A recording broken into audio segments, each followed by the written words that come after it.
কি গো, কতদিন হয়ে গেল তোমাদের রাজসভা বন্ধ? হ্যাঁ, আচ্ছা, মহারাজ যদি বেতন দিতে না পারেন তাহলে রাজসভা খোলা রেখে কি লাভ বলো তো? বলি বাড়িতে যা চাল আছে সপ্তাহের বেশি আর রান্না হবে না কিন্তু। হ্যাঁ, সেই জন্যই তো হিসেব করছি। বাড়িতে অপ্রয়োজনীয় যা যা জিনিসপত্র আছে সেসব বেচে দেব। আর বেচার মতো কিছুই নেই গো। দেখো, তুমি সব সময় আমার পরেই খাও, তাই আমাদের একটা করে থালা বাটি বেচে দিলে তো কোনো সমস্যা নেই গিন্নি। এই তোমার মাথা না কাজ করছে না। যাও বাইরে ঘুরে এসো, পারলে বাজার থেকে ধার করে হলেও একটু চাল নিয়ে এসো। দেখি যদি কোনো সহৃদয় ব্যক্তি চাল দেয়।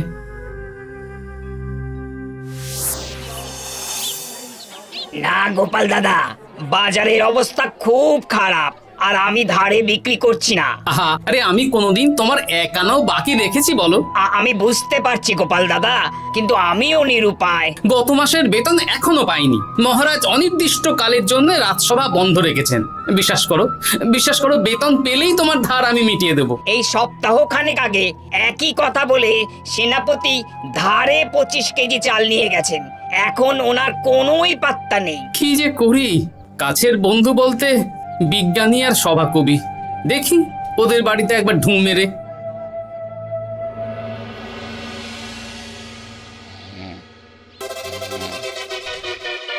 কৃষ্ণনগর কৃষ্ণনগর কৃষ্ণনগর শূন্য।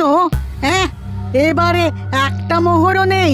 জাহাপানা সর্বনাশ হয়ে গেছে। কি হলো? পালে বাঘ পড়েছে নাকি? এই ঘুমের 12টা বাজিয়ে দিলে।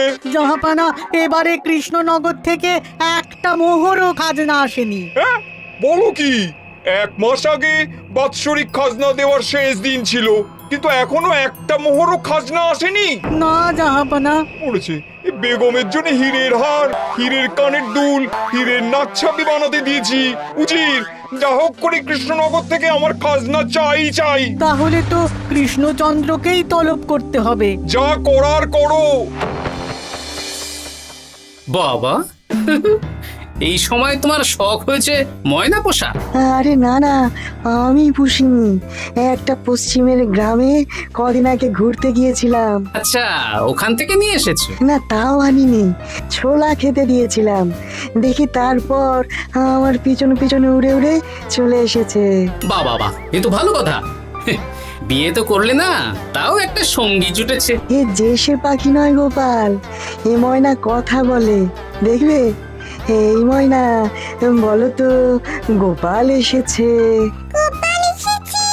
আরে বাস, বলো তো গোপালের ভুঁড়ি আছে আমার নেই। বেশ বেশ বেশ। এ ভোরবেলা আমার কাছে আসে, সারাদিন আমার কাছে থাকে, আবার সন্ধে হলেই নিজের বাসায় নিজে নিজেই ফিরে যায়। বুদ্ধিমান পাখি। ওই গ্রামে শাখে শাখে ঝাঁকে ঝাঁকে ময়না। বেশ, বুঝলাম। তা বিজ্ঞানী, তোমার কাছে আমি আসলে একটা দরকারে এসেছি। বলো কি দরকার? আসলে ওই টানাটানির সংসার চলছে, বুঝলে। বাড়িতে চাল বাড়ন্ত, কদিন পরে হাঁড়ি চড়বে না। তুমি কিছু পয়সা ধার দিতে পারবে? আরে এমন করে বলছো কেন? আমার তো সংসার নেই, এত খরচও নেই। তুমি বাড়ি যাও, আমি 2 বস্তা চাল পাঠিয়ে দেব। ধন্যবাদ বিজ্ঞানী, তোমার মতো বন্ধু পাওয়া মুশকিল। বন্ধুত্বে এইসব ধন্যবাদ দেওয়ার দরকার নেই, একে অপরের পাশে থাকলেই হলো।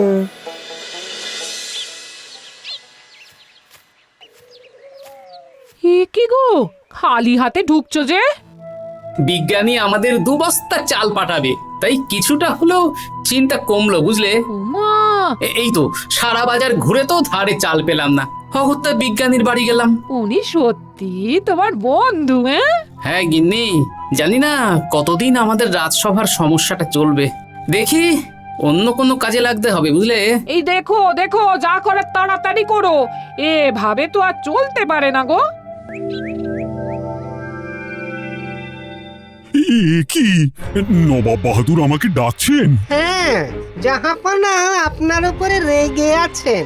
অতি সত্বর আপনাকে দেখা করতে বলেছেন। এবারে চাষাবাদের মন্দার কারণে রাজস্ব আদায় তেমন ভালো হয়নি, তাই খাজনা পাঠাতে পারিনি। আর কিছুদিন অপেক্ষা করতে বলুন, আমি ঠিক খাজনা পাঠিয়ে দেব। এখন আর খাজনা নিয়ে কথা বলবেন কিনা জানি না। আপনাকে নবাব এই আদেশ পাঠিয়েছেন, আপনি 2 দিনের মধ্যে নবাব বাহাদুরের সাথে দেখা করবেন। আচ্ছা ঠিক আছে।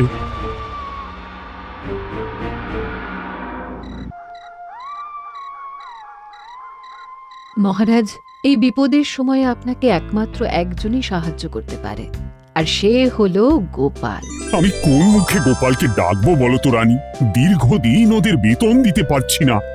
গোপাল এরকম স্বার্থপর মানুষই নয় যে নিজের কাজের সময় কাজী আর কাজ ফুরলে বাজি হয়ে যাবে। আপনি একবার বলেই দেখুন না। বেশ, তাহলে আগামীকাল সকালেই গোপালকে ডেকে পাঠাচ্ছি।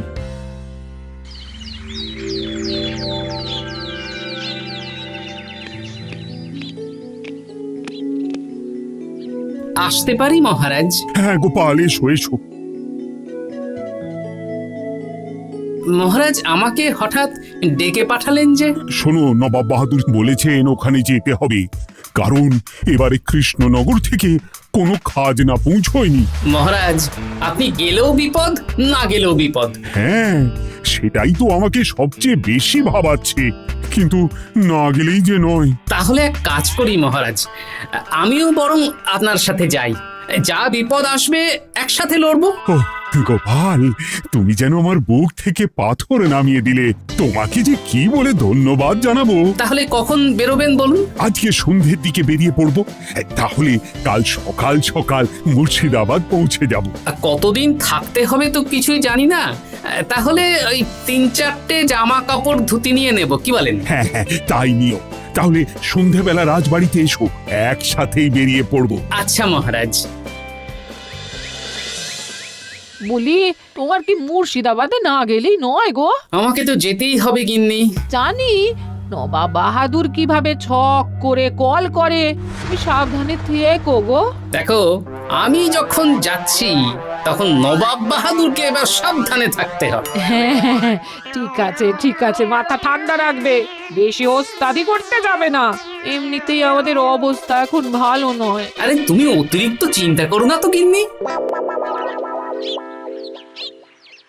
জাহাপনা, কন্যাগুলো কবে আসবে? এখনো 2-3 দিন সময় লাগবে বেগম। এত সময় লাগছে কেন জাহাপনা? দেশের কোণে কোণে খুঁজে সেরা সেরা হিরে দিয়ে বানানো হচ্ছে যে, সময় তো লাগবেই বেগম। তাহলে তো অনেক খরচ হচ্ছে। তাও হচ্ছে বটে, কিন্তু তোমার জন্য আমি সব করতে পারি। আমাদের মুর্শিদাবাদের হীরালালের হাতের কাজ দেশের সেরা। আপনি সত্যি আমাকে ভালোবাসেন, আমার জন্য এত খরচ করে গয়না বানিয়ে দিচ্ছেন। তুমি খরচ নিয়ে এত চিন্তা করো না। কৃষ্ণনগর থেকে এই বছর ভালো খাজনা প্রাপ্য ছিল, কিন্তু এখনো একটা কানাকড়িও আসেনি। তাহলে আপনার গয়না বানাতে যা খরচ হবে সব আপনার সিন্দুক থেকে দিয়ে দেবেন।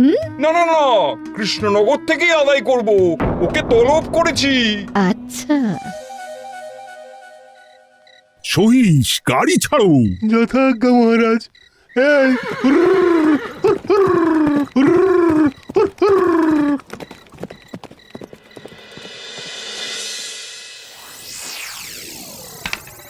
এত রাতে আবার কে এলো রে বাবা?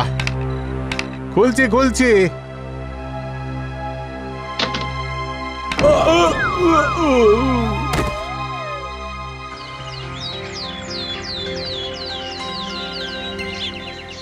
সর্বনাশ হয়ে গেছে জাহাপানা।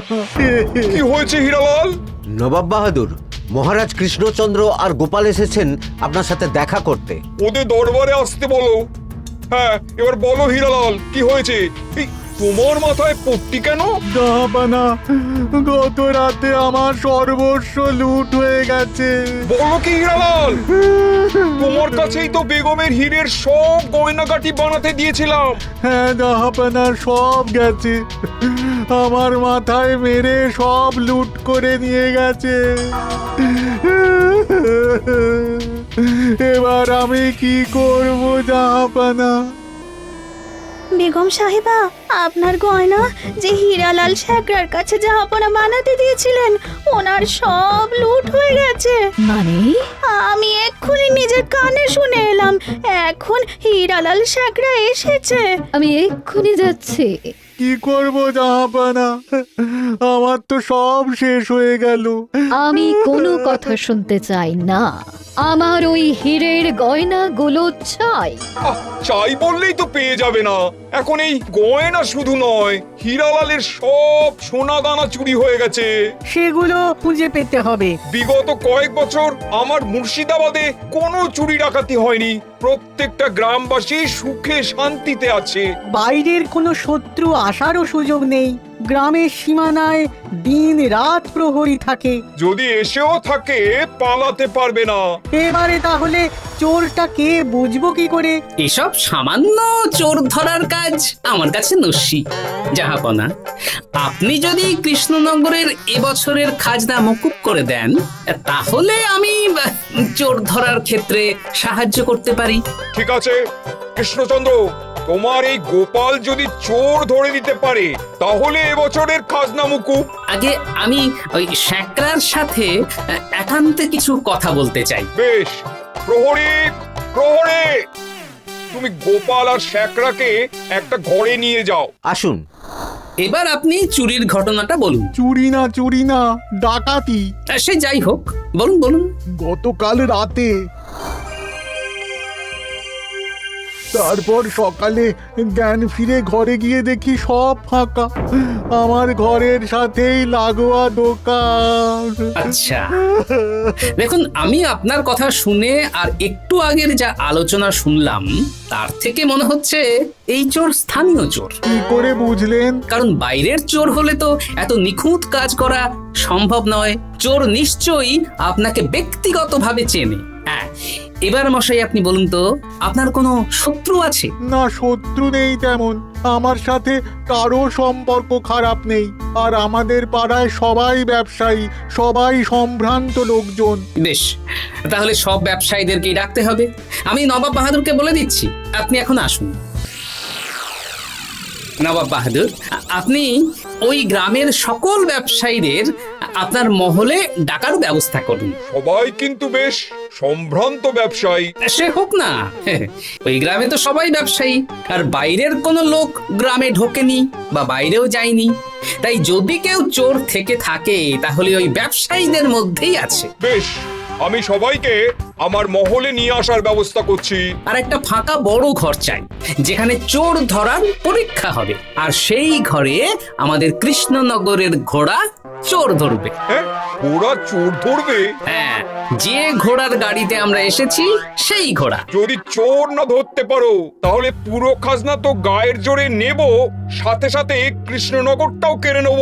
আমার উপর একটু ভরসা রাখুন নবাব বাহাদুর, আর যা বললাম করুন। বেশ, শুনুন, এই ঘরে আমার এক প্রিয় ঘোড়া আছে, আর সামনে একটা বালতিতে ছোলা সেদ্ধ রাখা আছে।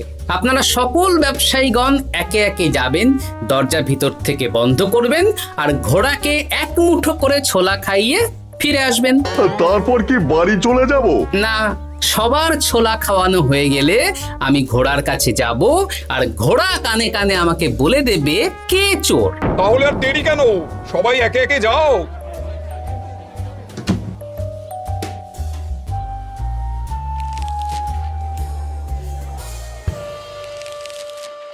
কি করি যদি ঘোড়া সত্যি সত্যি বুঝে যায়? ছোলা খাওয়াবোই না। ব্যাস, ছোলা খাওয়ানো হয়ে গেল। এবার এবার গোপাল বলো তো কে চোর? দাঁড়ান, ঘোড়ার মুখের কথা শুনে আসি। আমি বলে দিচ্ছি জাহাপানা, গোপাল এসব মশকরা করছে, সব মশকরা। ঘোড়া বলে দিয়েছে কে চোর। বলো গোপাল, কে চোর? তার আগে সকল ব্যবসায়ীর হাত দেখে আমি পরীক্ষা করতে চাই। সে দেখো, কিন্তু বলো কে চোর? দেখি দেখি, না, দেখি আপনারটা। না, আপনিও না। না, আপনিও না। একি মশাই, চুরিটা তো আপনিই করেছেন, আপনিই চোর। কি উল্টো পাল্টা কথা বলছেন? আমি চুরি করিনি। হ্যাঁ, আপনিই চুরি করেছেন, তাই ভয়ে ঘোড়াকে ছোলা খাওয়াননি। কারণ আমি ছোলার মধ্যে রান্নার হলুদ গুঁড়ো মিশিয়ে রেখেছিলাম, তাই যারা যারা ঘোড়াকে ছোলা খাইয়েছেন সবার হাতেই হলুদ রং লেগে আছে। শুধু ওর হাতে নেই। ভাই, শেষে তুই? তোর মনে মনে এত হিংসা? ভাই মানে? আরে ও তো আমার খুড়তো ভাই পান্নালাল, ওরও সোনা গয়নার ব্যবসা। ব্যাস, এবার তাহলে বলেই দিন পুরো ব্যাপারটা, কারণ এখান থেকে পালানোর কোনো পথ নেই। ভুল হয়ে গেছে জাহাপনা, আমার দাদা আমার থেকে অনেক বেশি রোজগার করত, তাই আমার মনে মনে হিংসে ছিল। তারপর বেগম সাহেব আর হীরের গয়না বানানোর এত বড় বায়না পেল, তাই হিংসা আরো বেড়ে গেল। আর তুই চুরি করলি? চুরির সব জিনিস কোথায় আছে? আমার বাড়িতেই আছে জাহাপনা। সাব্বাস গোপাল, সাব্বাস। তোমার কি বুদ্ধি! তাহলে জাহাপানা, কথা মতন আমাদের এই বছর তাহলে খাজনা দিতে হচ্ছে না। না, কথা যখন দিয়েছি তখন আমি তো আর কথার খেলাপ করতে পারি না। আচ্ছা গোপাল, তোমার তো এত বুদ্ধি, আমার একটা শখ পূরণ করতে পারবে? কি শখ বলুন নবাব বাহাদুর। আমার অনেক দিনের ইচ্ছে একটা হাওয়া মহল বানাবো, কিন্তু ঘরামি রাজমিস্ত্রি কেউই বানাতে পারবে না বলছে। তুমি কি বানিয়ে দিতে পারবে? আগে পারবো জাহাপনা, কিন্তু তার বদলে আমি কি পাবো? আগামী 5 বছর কৃষ্ণনগরের খাজনা মুকুব, আর তোমাকে আমি 100 মোহর উপহার দেবো। বেশ, তাহলে আপনি আমাকে দিন 7 সময় দিন, আর 7 দিন পরে আমার বাড়ির সামনে চলে আসুন। হাওয়া মহল বানিয়ে রাখবো, আপনি নিয়ে যাবেন। বেশ, তাহলে 7 দিন পরে কৃষ্ণনগরে দেখা হচ্ছে। যদি না বানাতে পারো তাহলে কিন্তু আগামী 5 বছর কৃষ্ণনগরকে দ্বিগুণ খাজনা দিতে হবে, এই আমি বলে দিলাম। বেশ, রাজি।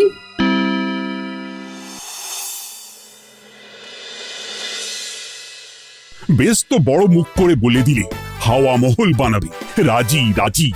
এবার যদি না বানাতে পারো, সব তো উল্টে যাবে। আপনি চিন্তা করবেন না মহারাজ, নবাব বাহাদুর আমাকে প্যাঁচে ফেলতে চেয়েছেন, তাই আমিও ওনাকে ঘুর প্যাঁচ দেব।